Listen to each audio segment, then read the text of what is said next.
ओम शांति।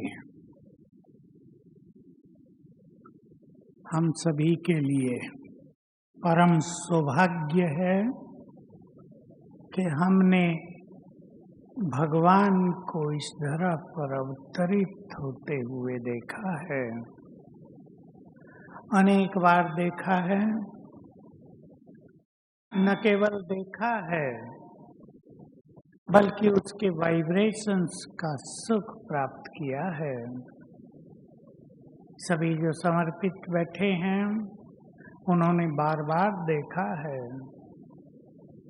शांतिवन भी जब से बना, हर साल बाबा के 12 टर्न होते थे, धीरे धीरे कम हुए।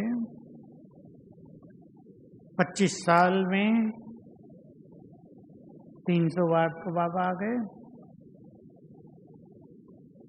पांडव भवन में 1000 बार आए, क्योंकि शुरू में बाबा बहुत आते थे। मैंने पहले दिन से बाबा के अवतरण को इन आँखों से देखा और आप सबको अनुभव है, बाबा जब आते हैं तो पूरी सभा को दृष्टि देकर प्रभु प्रेम में मग्न कर देते हैं। चारों ओर जैसे कि शांति का सागर लहराने लगता है। मैं तो साक्षी होकर भी देखता रहा कि बहुत बड़ी सभा बैठी है। 20,000 तो अंदर ही बैठे हैं, हॉल में, बाहर बैठे हैं। सब डीप साइलेंस के अनुभव में चले गए हैं। भगवान के वाइब्रेशंस। एक बात पर मैं आप सभी को चिंतन दे रहा हूँ। देखो, भक्ति में सन्यासियों ऋषि मुनियों के संदर्भ में हम जानते हैं, वो परमात्मा को तो नहीं जानते थे, लेकिन ब्रह्म से योग लगाते थे। बहुत प्राप्तियां हुई उन्हें भी, पवित्र आत्माएं बने, संसार को उन्होंने भी बहुत कुछ दिया। द्वापर युग और कलयुग का बहुत बड़ा हिस्सा संत महात्माओं की देन संसार को बहुत बड़ी रही। इस काल में पिछले 100 साल में ही गिरावट हुई, उनके पास भी हुई। परम धाम बहुत अच्छी तरह चिंतन करेंगे मेरे साथ। जिस घर में हम रहते हैं, जिस कमरे में हम रहते हैं, अगर हम बहुत अच्छे योगयुक्त हैं, बहुत पवित्र आत्माएं हैं, तो उस कमरे के वाइब्रेशंस भी वैसे ही हो जाते हैं ना। जिस घर में भगवान रहता हो, ब्रह्मलोक, परम धाम, तो उसके सारे वाइब्रेशंस ब्रह्मलोक में फैले हुए हैं। मेरे से कभी कभी विदेशी ये प्रश्न पूछते रहे कि क्या ब्रह्मलोक को रंग दिया जा सकता है? रंग तो इस संसार की चीज है, जो संसार से परे है। हम कैसे कहते हैं वहाँ गोल्डन रेड लाइट फैली हुई है? तो वास्तव में इसका सत्य अर्थ ये है कि परमात्मा जो शांति के सागर हैं, सर्वशक्तिवान, पवित्रता के सागर, और भी बहुत सारी क्वालिटीज जो हम जानते हैं, उनके वो सूक्ष्म वाइब्रेशंस वहाँ चारों ओर फैलते हैं। ये उनके अलौकिक कलर हैं। तो शांति धाम की शांति को हम योग में अनुभव करेंगे। और जब बाबा इस धरा पर अवतरित हुए, तब हमने उनकी शांति, उनका प्रेम, उनकी शक्तियों का बहुत ज्यादा अनुभव किया है। संसार में भी लोग कहते हैं, हमारे पास ये प्रश्न आते रहते हैं, अभी भी जो 7 डेज कोर्स ऑनलाइन कराए गए हैं, तो उनके बहुत सारे क्वेश्चंस आए थे, हम उनका उत्तर देते हैं। तो एक क्वेश्चन था कि हमारे यहाँ भी कई लोग कहते हैं कि भगवान आते हैं, तो हम कहाँ माने कि भगवान आते हैं? क्या प्रूफ है उसका कि भगवान आते हैं? मैं 2-4 बातें आपको गिनाता हूँ, आपको काम भी आएंगी समझाने के लिए। भगवान ज्ञान का सागर है, जब वो आएगा तो ज्ञान देगा। सृष्टि के आदि मध्य अंत का ज्ञान। हम कौन है, भगवान कौन है, इसका ज्ञान। तो ज्ञान सागर के अवतरण की सबसे पहली और बड़ी पहचान रही, उसने हमें संपूर्ण ज्ञान दिया, वो हमारे पास है।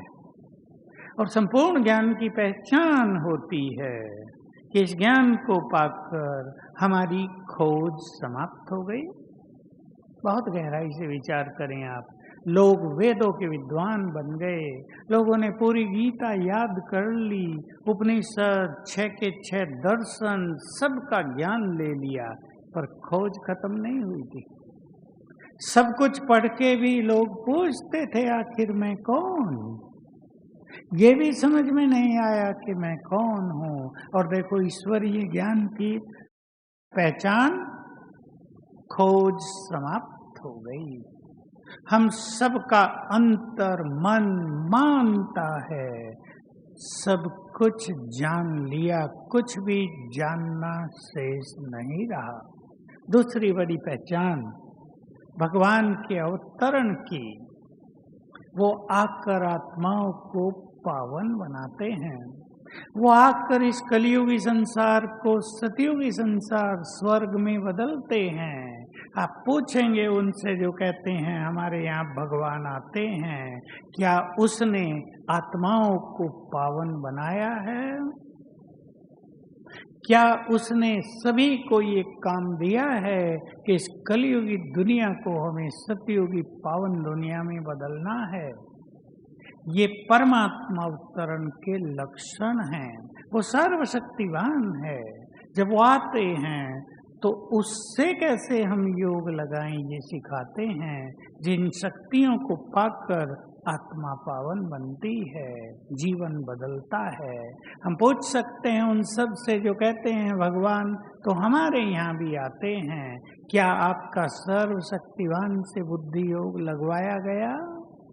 ऐसे ही कुछ चमत्कार दिखा दिए, ऐसे ही कुछ चीजें दिखा दी और हमने मान लिया वो भगवान है? ये नहीं। देखो बाबा के अवतरण की सबसे बड़ी पहचान, उसका प्रूफ कि उसने घर गृहस्थ में रहने वालों को पावन बना दिया। हम पूछ सकते हैं उन लोगों से जो कहते हैं हमारे पास भगवान आते हैं, क्या आपके भगवान ने घर गृहस्थ में रहने वालों को पवित्र बनाया है? बिल्कुल नहीं। तो हम परमात्म कार्य के साक्षी हैं। भगवान ने ये बहुत बड़ा यज्ञ रचा। देखिए ये परमात्म कार्य की बड़ी पहचान, उसने ज्ञान यज्ञ रच दिया। उसमें हम सभी ने अपने विकारों की आहुति दे दी, अपनी भी आहुति दे दी। संसार को स्वर्ग बनाने के लिए ये यज्ञ बड़ा काम करने लगा। देखो संसार में कितने लोग जो देवी देवता धर्म की आत्माएं और धर्मों में गई थी वो भी वापस आ गई हमारे यहाँ। जो विदेशी आने शुरू हुए, आबू के लोग उन्हें देखते थे। हम जब छोटे थे और हमारा म्यूजियम बना तो कुछ विदेशी भी आया करते थे। उनकी रहन सहन वेशभूषा कैसी होती थी हमने भी देखी और आबू के लोगों ने भी देखी।